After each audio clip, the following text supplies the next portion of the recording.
And going back to some of the more sloppiness of the police, 2 weeks after the crime, right? 2 weeks after, they finally take in the cars, the vehicles of the girls into a crime lab. 2 weeks, guys. That was supposed to be done the first or second day, is that you take the vehicles and you go through them with a fine-tooth comb in a crime lab. How could they just not do that? That's like one of the first things they do.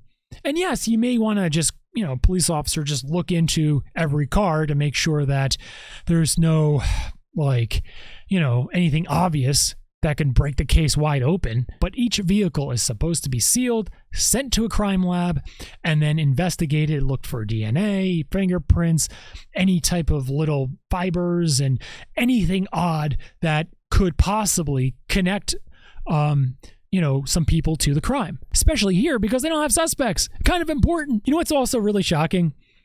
How little they know at this point.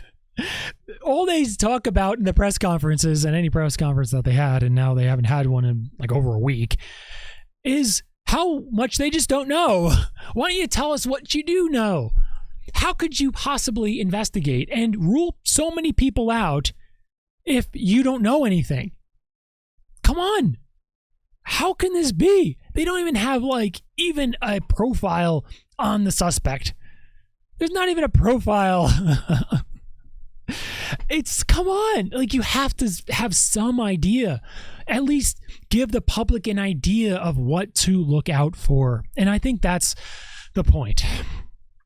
Is that even if you don't know some things, the public is going to still feel very uneasy, feeling like, oh my gosh, they don't even know. They don't have a clue. So naturally, the whole community is on ridiculous edge right now and scared out of their minds.